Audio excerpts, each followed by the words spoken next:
just recently joined a company called Telly, which is a company in the ad space building a new connected device. But prior to that, I spent a decade in the ad tech space, running privacy at AppNexus, which was then sold to AT&T and became Xandr. And then more recently, I was the general counsel and chief privacy officer of a company called TripleLift in the ad tech space, and we sold that to Vista a couple of years ago. And I started my career way back in the day in mergers and acquisitions. I've sort of come full circle. But on the privacy policy and AI side, obviously some very complex issues. My name is Noga Rosenthal. I'm general counsel and chief privacy officer at Ampersand. Ampersand is a media company based in Times Square. I've been there for 5 years, which is insane. Prior to that, I was at Epsilon, which is a data company. And prior to that, I was at the NAI, which is the Network Advertising Initiative, which is an industry group where we set privacy principles and standards for the ad tech world. And then prior to that, I was at 24/7, which is another ad tech company.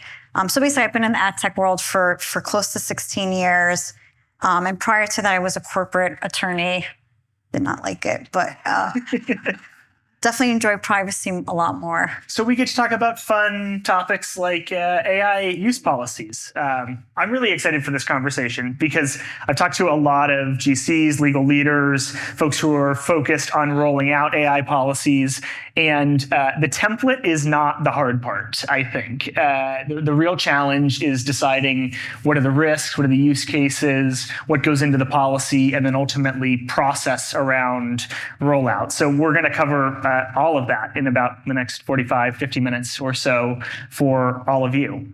To kick off, I want to talk a bit about why you need AI use policies. So maybe we can chat for a minute about, why do you actually need these? What are the benefits around AI, but also what are some of the risks that you need to cover off on? Noga, I'll let you take this one first. Sure. So for me, my employees started using ChatGPT and all these resources right away.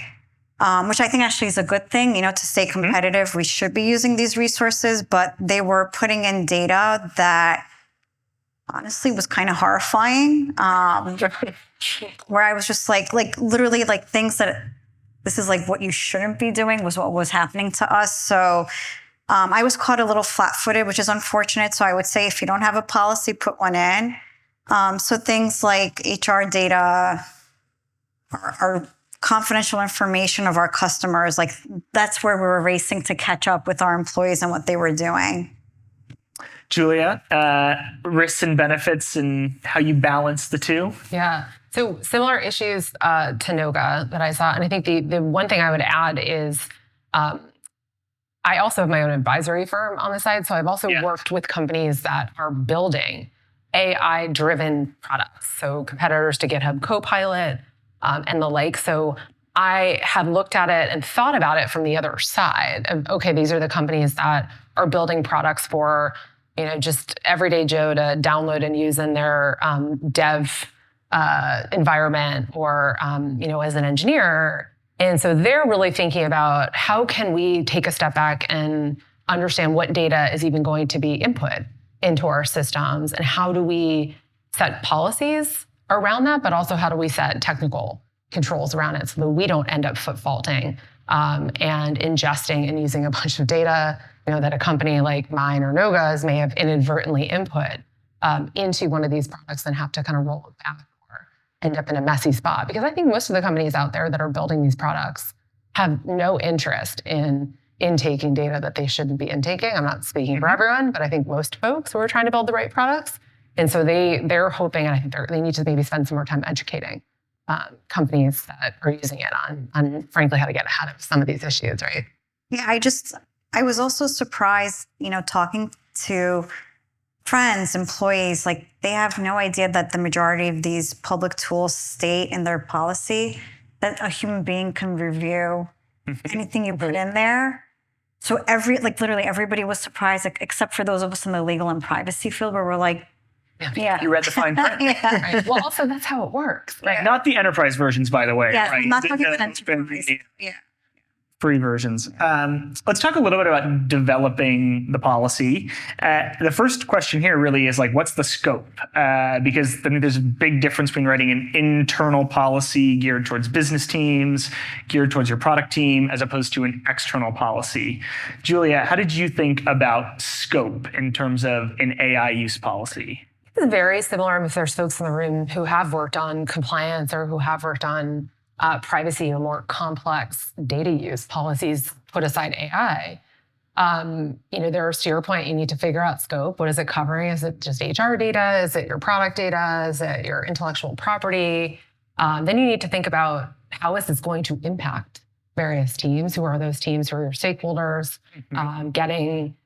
Going to them and understanding sort of some of the challenges that they might face if you're about to put a policy in place. So really thinking about how it's going to impact upstream and downstream teams, your product and your processes, and get their buy-in before you go jam a policy down their throat. So I think it's very similar to how most of us think about putting in place compliance programs or policies, and maybe it's just a bit more complex. Honestly, I've had a bunch of gnarly conversations where these teams have not really even thought through what they're doing, and AI is so new, they don't even understand it. And so even before you can have a rational conversation with them about how they want to use it, and how it's going to impact their team if you put some guardrails around it, honestly, I've spent a lot of time educating them on AI and what it is, and it's not a bad thing to be forced to start educating teams on what this is and what it does and doesn't do. Noga, curious on your side. So I'll tie to that, where for us it was picking the right people to create the policy. So for us, it was our IT and security team, our CTO, legal and privacy. So that to me is one of the first steps, because I'm not going to be able to always spot the security issues as well as my team. And that forced my IT team to start playing with some of the tools that are out there, and to start looking at the enterprise tools, like you said. But and then again, tying it back to Julia, it was educating them, as educating that team as well. And then also looking at existing policy, like confidentiality policies that we had already, data classification. So we already had existing policy that we pulled in. Having said that, Julia, I wonder with you, the first thing that I kept tripping on was I just felt like anything I put into ChatGPT, for instance, could have been confidential. And that's where I struggled a little bit. So if I put in the word, create a policy for Ampersand for AI, I'm putting in my company name, and that felt even a little uncomfortable. I was wondering what you thought.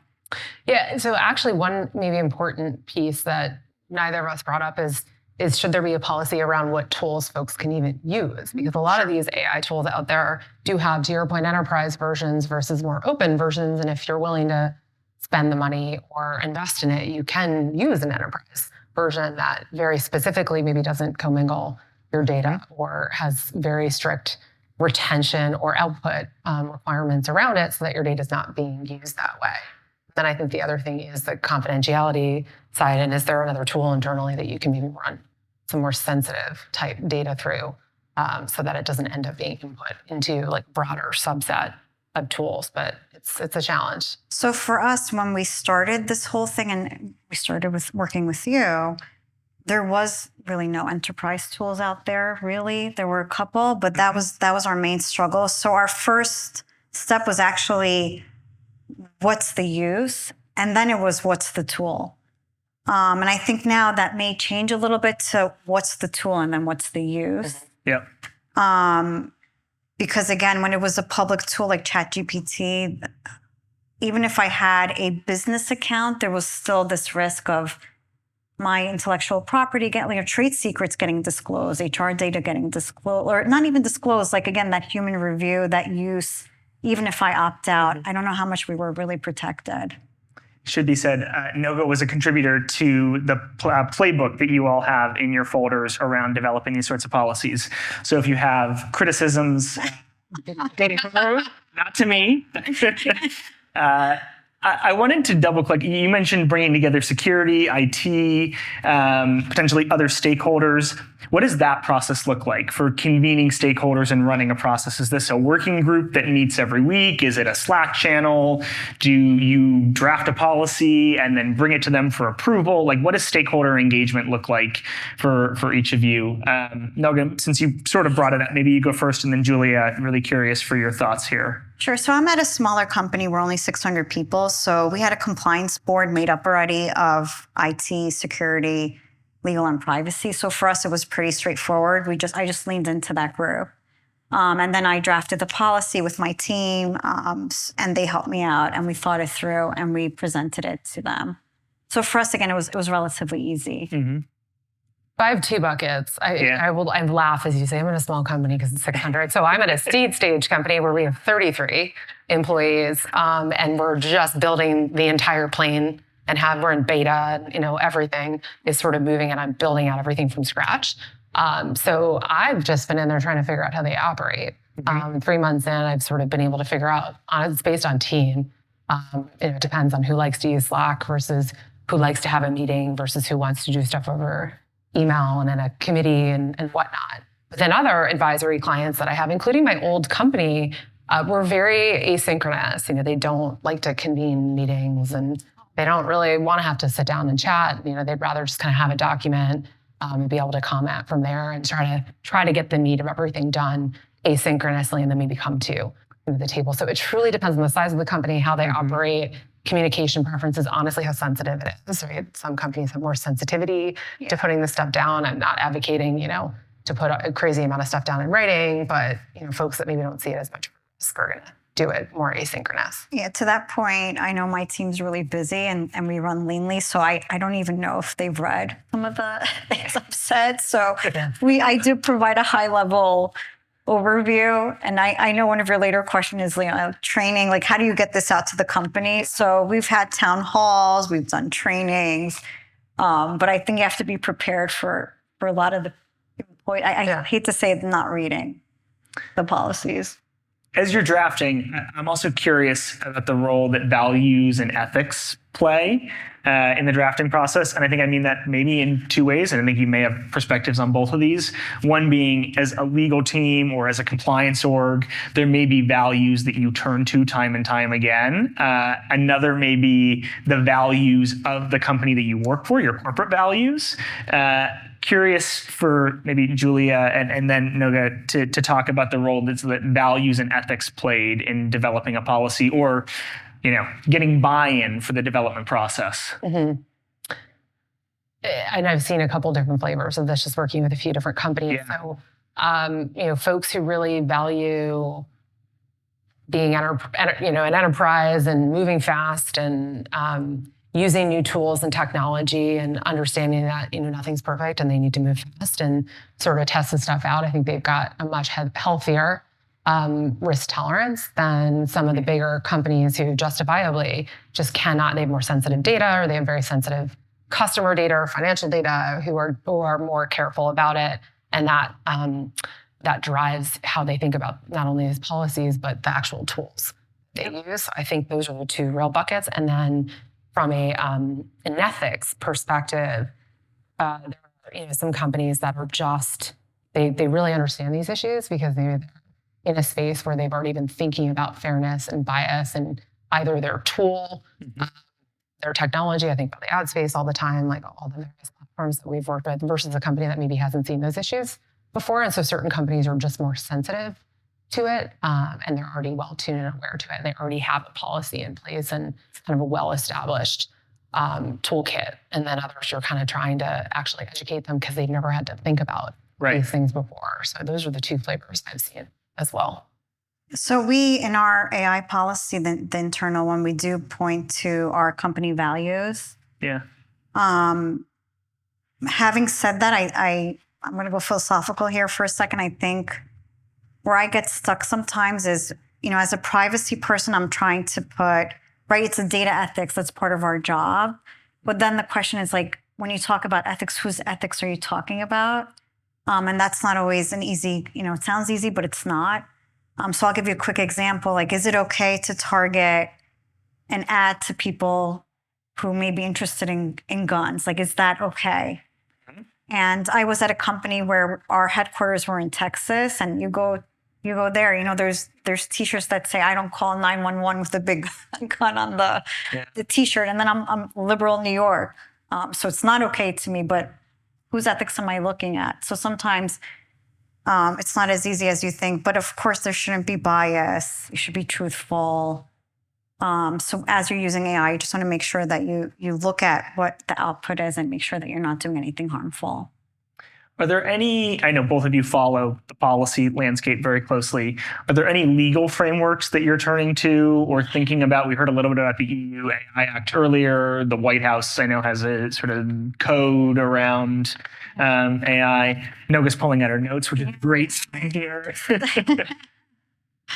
I was actually going to reference the ones that you just mentioned. Okay, So I think, tell us a little bit about those, I guess, maybe. I mean, they've got, I don't know how much people are sort of following the different philosophies on AI of, thinking about it from like a very high level sort of risk and harms-based output perspective versus thinking about kind of from the bottoms up input perspective. And not surprisingly, the EU is sort of really thinking about this, I think in a very interesting and detailed and thoughtful way, but that some folks think might be slowing down innovation versus the US tends to think about it from more of an innovation perspective and try to not sort of stop every single little thing. So those are the real two big frameworks of more conservative, like really input, output, and a whole lot of more details around it versus just an output bias perspective. But I don't know how you're thinking about it. I struggle with this so much because,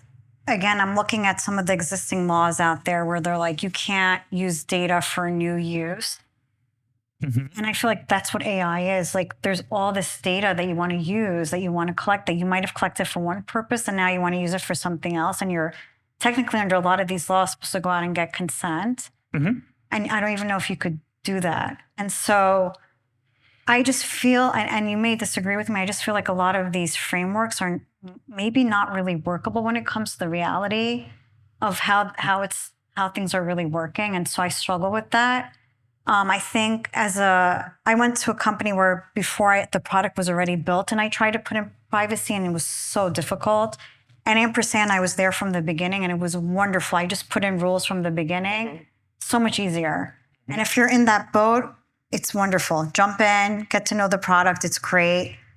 Everyone's in that boat with AI, at least. I know. Well, sort of, right? But to your point about training sets, if you have a good way of anonymizing your data, then it is a lot easier, right, to use it. And for a lot of these use cases, you don't need to have personal data sets actually feeding into it. But so many companies, we've all been at companies, similar experience to you, where very, very legacy data infrastructure and systems that you just can't, that aren't workable, or just it's too costly versus at our current company, to your point. Like, I'm in the trenches building these systems out with our engineers right now, and it's so great because you can catch this stuff and build in some level of flexibility from the start and really have teams, frankly, that are thinking about this from the start versus have built it 10, 15 years ago and have to kind of hack around it. Right. But again, just looking historically at what I've seen,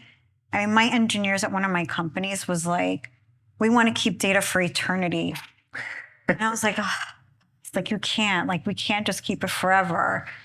And I had other people push back, for instance, if I'm buying a car, I'm going to have it for 10 years. So I should be able to keep that data on that person that they bought a car, it's 10 years old, or the sofa, whatever it is. So there may be reasoning why, and it may make sense to document, this is why I'm keeping that data for this long. This is what I'm doing. But I don't know. I feel like sometimes people make it seem really easy, and I'm seeing principles being pushed out. Julie, I don't know if you are from... Oh, the principles are impossible to actually adhere to. Although, we're sitting here invited by a friend of ours who's now at a legal tech company. So there's a lot of opportunity out there for someone to build some tools that do this.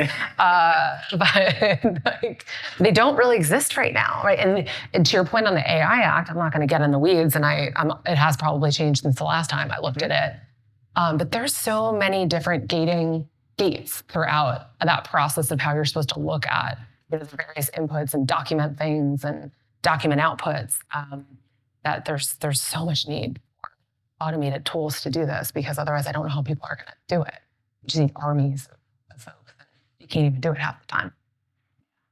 Before we move on from development of policies, I want to put a kind of maybe a fine point on it, which is when you've crafted AI use policies, are those specifically around business teams using tools, or are those around how the product team is building functionality that has an AI component to it, or is it both? Julia, you want to take that first, and then Noga? Both. And then I would add on also for companies that are AI-driven tools, yes, their own policies of how to make sure they're not faulting and losing customers or having to dump all of their data sets. For us, it was more internal. For our engineers doing coding, we haven't allowed any use of the AI tools yet because, I mean, just talking to the risk, right? I have some suggestions for you. Oh, you do? There's some good tools out there. I'm not. Yeah. We're looking. We're just not there yet. Sure. Sorry, and I lost my train of thought. For our engineers, again, there's a little bit of worry of like if they start using some of these tools, the output won't be ours. It won't be our IP. Mm-hmm. Or they could be using somebody else's IP that they shouldn't be using. So there's so many issues there that we're looking at. And again, that's why you need a team to go in and look at these tools and say, okay, what are you doing? But we're also looking at use cases. So again, and we talked about this when we were building drafting the document, the guidance that we drafted. So mistake, guys, that I made, don't go to a department and say, hey, department, your team's going to be using this wrong. Like I went to my HR team and my marketing team and I was like, oh my God, you guys are going to be using this wrong. And I can't let you, and they got really insulted. So don't do that. Do just a general, like, don't create images using these, public AI tools because there might be IP issues with it. There may be, maybe that we won't be able to keep that image as a, IP of our company. Yeah, let's actually double click on that because we heard, from JP about some of the intellectual property issues earlier with the underlying models or the LLMs, right? The data that's feeding that. But I think there's another set of particularly acute IP concerns around leveraging LLM generated code for your products. And then if your marketing team is generating marketing materials. Anyway, Noga, since you brought it up, maybe you talk about that for a second, and then I'd love Julia's perspective too. I mean, if I create a trademark using an AI tool, is that protected? I don't know. I don't think so. Maybe the image is unsettled law. Or perhaps the whole image itself is, but if there's images within it, right, those may not be copyrightable. I'm not an IP attorney. I think maybe Brian has an opinion. But I could see my team creating a creative for LinkedIn campaign, right? I think that's not copyrightable. I honestly don't know where things are right now, but I don't know if you know. Anyone? It's not. IP experts in the room. Yeah. And it depends on their policies, right? And what the rights that they're giving you as an output. And some of them are willing to take that risk because they want to stand behind their tools. And I think they've got the right technical kind of blocks and controls in place on the input side to be able to output. But then there's so many just kind of fly-by-night tools out there that like, no, sucks for you. Like you use it. We're not going to tell you what's being output and whether you're going to have the right to use that or claim ownership over it or whatever. So it comes down to the details, and we don't want to freak folks out in the room, but like think about the amount of time it takes to pour through those various policies and try to figure out which ones people can use and not use. And I think we're going to see this gap, the gap broadening pretty quick between good tools that support these more enterprise level use cases that people really need in order to continue to use them for their business, and then smaller tools that maybe we all use in our day-to-day life and are willing to take the risk because we just need to like pop together some talking points for a non-sensitive discussion. So again, just going back to creating teams, right? It's creating in each department, creating a team to go out and look to see what tools are out there. Mm-hmm. Another one to create what are the use cases, and then coming back to us. So again, we have like a sheet, fill out. Why do you need this tool? Mm-hmm. What are you using it for? Mm-hmm. and then we review it and come back. That's honestly not the way I want it to go because I feel like it's so much work. Again, we're such a lean team. But I don't know if you were able to solve it in a better way, but that's where we are right now. No, that's the only way. Yeah. Let's talk about implementation then, or rollout across the business. Tell us how it went, maybe first of all, and you shared one lesson. Don't insult your people. Julia, do you want to go first here? Sure. I mean, I'm in the process of drafting up a ton of policies right now and figuring out the best way to do it. But at other companies more established that actually have all this stuff rolled out at this point, a couple of lessons learned that we've already talked about. Of course, I guess don't insult your team. Yeah. Buy-in. I mean, it's the stuff that you kind of learn anytime you're going to roll something out. So get that team set from the start. People know that they are a stakeholder. They know their role in it. They understand how their teams are going to use it, what might be changing, what not. And so when it's being rolled out, it shouldn't be a surprise to anyone. And you should have maybe had a beta tester who's already given you some feedback on how something has or hasn't worked. And then also having a feedback loop, because especially in this phase, like these policies need to be fairly iterative. You can't be updating them all the time or none of us would get anything done. But my guess is they're going to keep changing and iterating based on what we see and how they're working. Yeah, I mean, we did a similar thing. I'll confess to you that I have been using ChatGPT for policies, like not this one, but just to draft policies really quick. And of course, then I review it. I make sure that there's something in there that shouldn't be in there.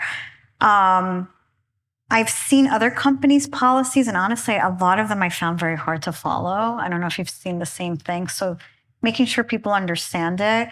Enforcement is a big one where we were thinking of shutting down and not allowing access to ChatGPT, for instance, when it came out. But I'm like, what's the point? People are going to go on their phones. They're going to use it on their personal devices. So enforcement's a big one where again, we say you're not supposed to use it in a way that you shouldn't be, but how do I enforce that is a big question. We've heard a little about the rollout process. I was talking to Neil at lunch, and he mentioned that the company brought in an AI expert to talk to the whole business recently, not actually about necessarily the risk, but some of the opportunities, just to do education, almost like the sort of definition level setting that we got earlier. You mentioned the idea of doing a town hall, Noga. Have either of you done education for the business as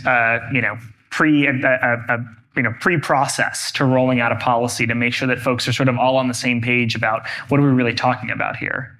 We did a town hall where our data scientists and our CTO presented on AI. Just gave, one of the big things that we're seeing is just so many companies saying, hey, we're doing AI, it's a brand new thing. And we're like, no, we've been doing this for a long time. And then again, it's speaking just to some of the, cautioning people, like, this is why we've slowed down the use. So we did that during a town hall, and that's how we rolled it out. So it's just education right away. Anything beyond that, Julia? Yeah, I've done the same thing, which I just think you can't even start talking about policies and risks without people actually all being on the same page around what it means and what it is and what it isn't. And that doesn't mean that everyone in that room who participated in the training truly took stuff away, but it forces us to think about what it does and doesn't do, and frankly talk about kind of where I think it's also good to contextualize where it fits into the industry that your company sits in. Just make sure people can really think about what it means and doesn't mean. I think there's also a big aspect of the rollout of a policy, especially around the business tools use case as opposed to the product use case, where really this is kind of a procurement question. Right. And the event today is beyond AI hype, right? So like presumably there are some tools out there that are mostly hype, and there isn't a lot of proof in the pudding. I'm curious how both of you are balancing the need to sort of do enforcement and evaluate, but not letting legal or like the compliance org become the org that's now wholly responsible for evaluating whether or not these tools even work. How do you balance that in practice? For us, I don't know if you've seen this, but I feel like our people in my company's use of AI was very much like people were using it without really talking about it. So again, just coming out and bringing the CTO to talk about it, bringing me out to talk about it, started that discussion at least, so that I'm not the no, right? I'm standing up and saying, I genuinely think it's great. It's saving me a ton of time personally. So saying that right off the bat, but then again, just adding the caution of what I'm worried about from legal, just hopefully, again, Julia, hopefully it gets people thinking. But again, shows that we're not saying no, we're just saying, let's be careful. Yeah, I mean, I think it's a great point, and I'm sure you all have parallels to other, risk factors where you brought the business in, and frankly, like they care about it more than you do. I mean, half the time I have business teams that are more conservative than I am because they don't have a full appreciation for the actual risk profile, or maybe the opportunity.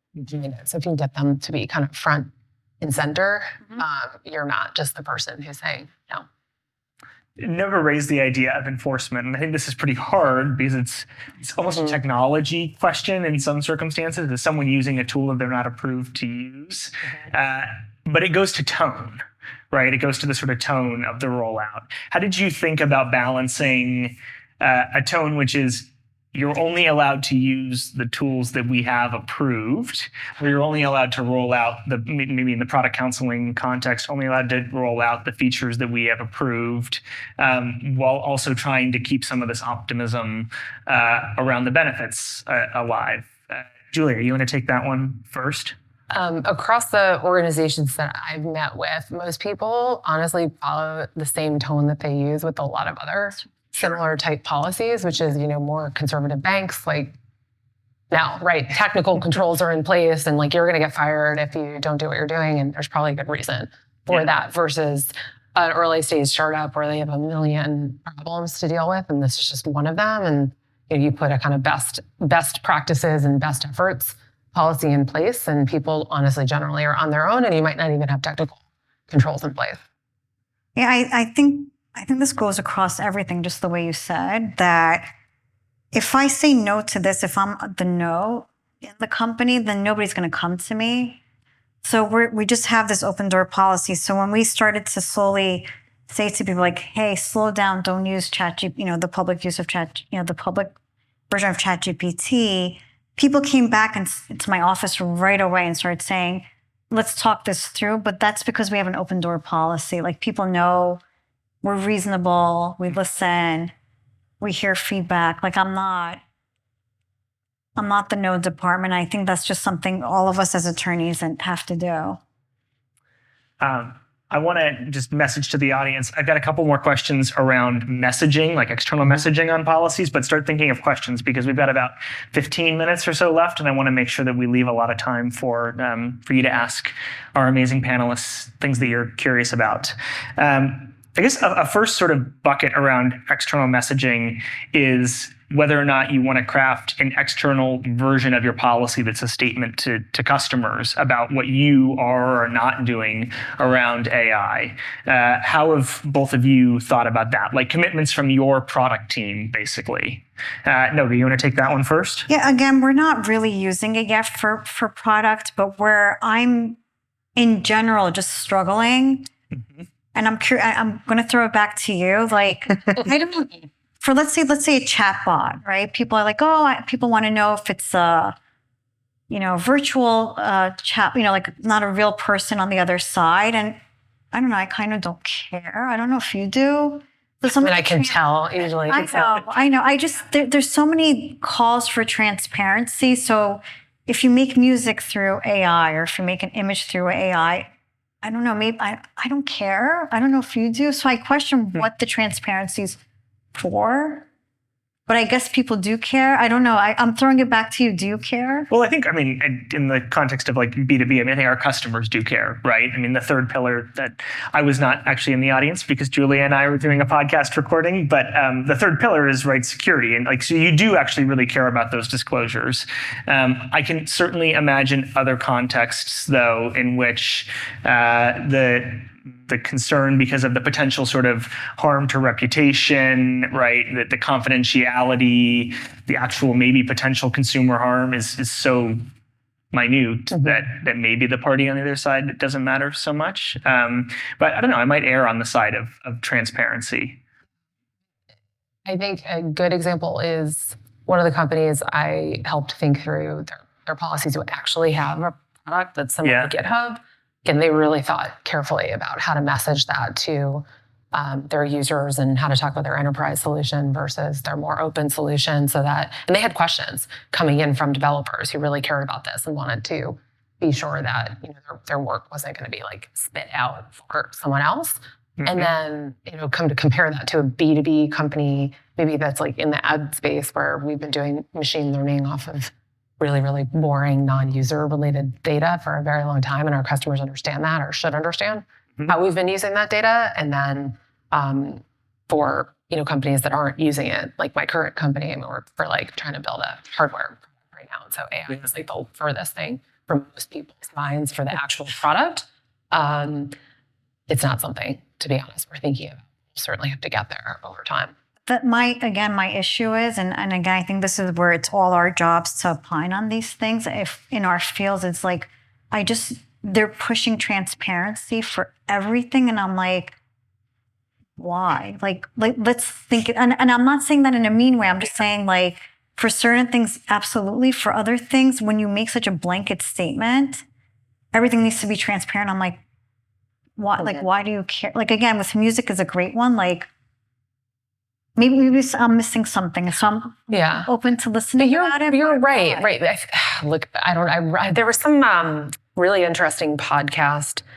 There's this female CEO who's building a AI-driven friend, right? Like something. Literally, I don't think there's movies, right? Yeah, and I can't remember the name of the company. Like the Joaquin. Literally. And this woman has been building this product for decades. Super interesting. I'll figure out who it is. She's an incredibly impressive woman. But that's something I think where people, I would assume they know it because they're going to this company and to use the product. And it's been very public that is a friend who has been trained from AI models, and you're not actually talking to an individual or I guess creating a relationship with this AI bot. So that I would say absolutely on that side of the house, people need to understand it. But to your point, I don't know, my point, some business uses trying to get to a level of transparency that makes sense, but also doesn't wreck a user experience or tie a company up in knots trying to comply with something that doesn't really have utility in the first place is pretty frustrating, if not a little bit form over function. So it's looking at that spectrum that we've honestly all looked at for other compliance issues in other contexts, just think about privacy or anything else, and trying to balance, the rights of individuals to understand things with the reality of how you can do that and whether it makes any sense anyway. Yeah. We've got about 10 minutes left. Any questions from the audience? Friends waiting for cocktails. Right here in front. I'm wondering if you've given any thought into the inequality of AI, for example, a really pricey but well done platform available to big organizations and companies versus the cheaper or free platform for the rest of us, and how you think that will impact the future. Oh, that's a good one. Yeah. I mean, we've spent a lot of our careers thinking about sort of the competition versus like privacy angle and what that does for larger tech platforms and kind of empowering them. And I think that's part of the AI race in general. You're seeing a lot of these bigger companies that have billions of dollars to throw into compute and resourcing and the best engineers. But yeah, I mean, just for the companies that are out there building tools, it's challenging because it's expensive and it requires resource and to create segregated, more complex, like enterprise level solutions that can even be locally hosted versus in the cloud versus some of these freemium type models. And honestly, like, I don't think anyone has I would have to say there's a great answer right now, but certainly hope that, we'll see it over time. Maybe parts of the enterprise world will end up having to subsidize, some of this for the rest of the ecosystem, or honestly, maybe they'll think about a different way to monetize it. That's where my head goes, having been in the ad space forever. Is there a way to sort of create some kind of freemium model that, and I don't mean training off of the data, but is there some other way to do it that is free or cost effective and enables smaller businesses to be able to compete at the level of these bigger companies? There was a Wall Street Journal article or New York Times article exactly on this, where they're looking into giving a free version. I didn't get to read it yet because it's literally from today or yesterday. But I'll find it free and I'll share it with you. Such a good question. Yeah, really interesting. Any other questions? For input? Anyone else? Yeah. So most of this is focused on AI vendors, but I think pretty much every vendor in this space is going to be using AI as part of these processes and is adding AI vendors as sub-processes under the various DPAs, et cetera.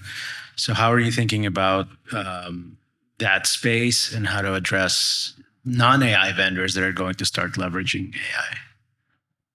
That's a good question. The chain of vendors. Yeah. I mean, again, there's Like who's a sub-processor? so many parallels, right, to the privacy space where my gut is, initially, or it's either going to be initially sort of the honest mess that we've seen in the privacy space where you're handling this through contracts and diligence and sort of relying on companies to manage their chain, the supply chain up and down.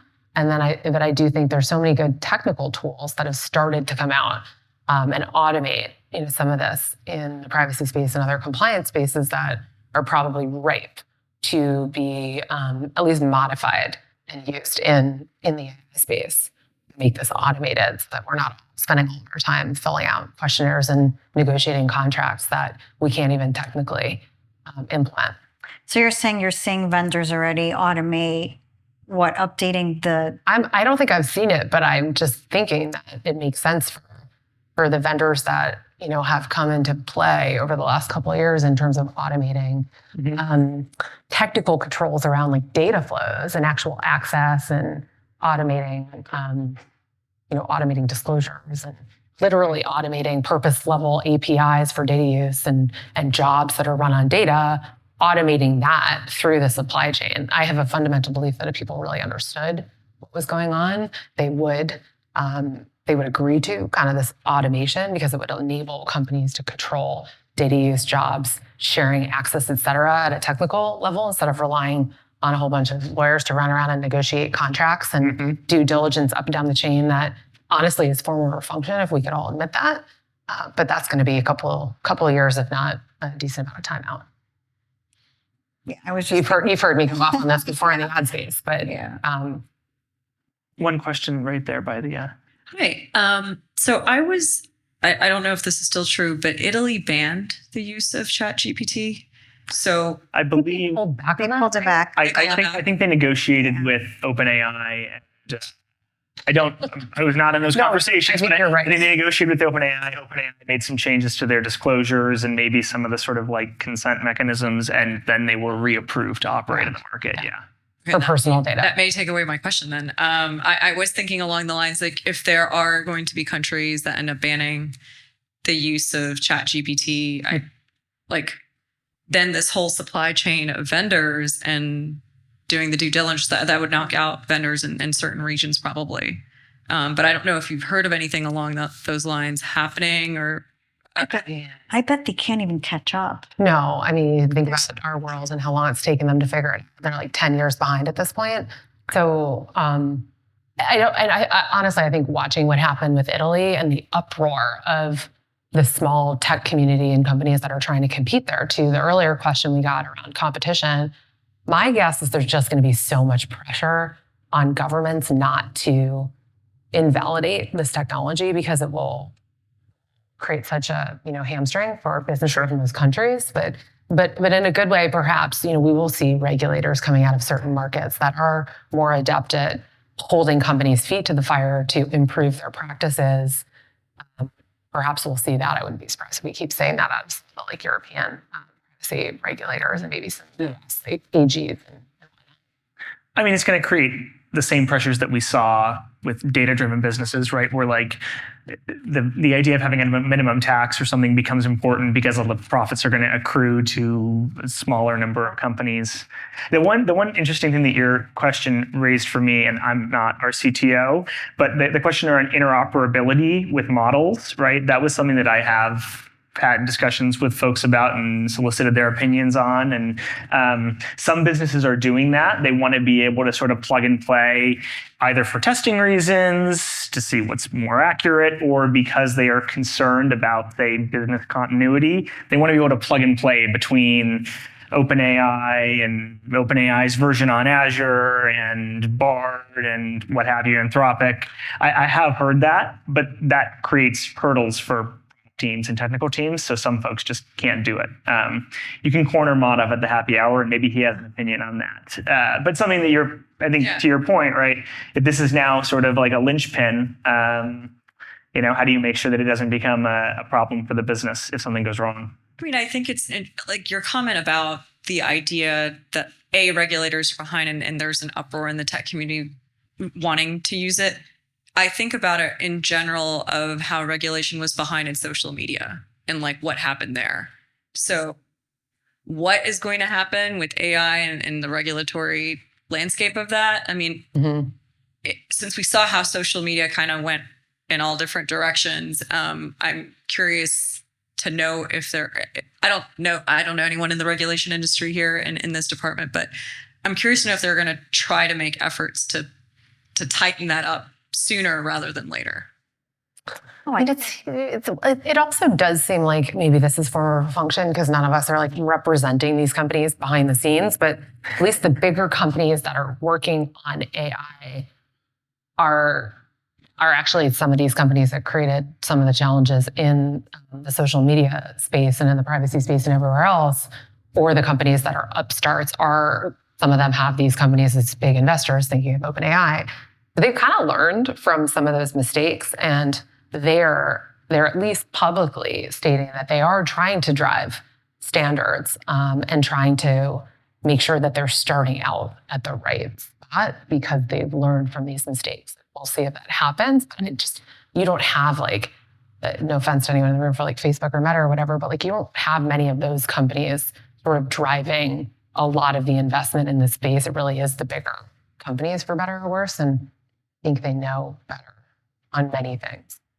And I think historically, right, it's industry that's due to pressure, right? We've stepped up and set our own standards. And I think then the bigger companies setting those standards gets pushed down to the smaller companies. You saw that with the White House, yeah. And I mean, it's going to create these competition issues. So like it is a real challenge for sure, and just the resourcing needed to do all this stuff. By the way, for me, this was one of the harder policies to draft.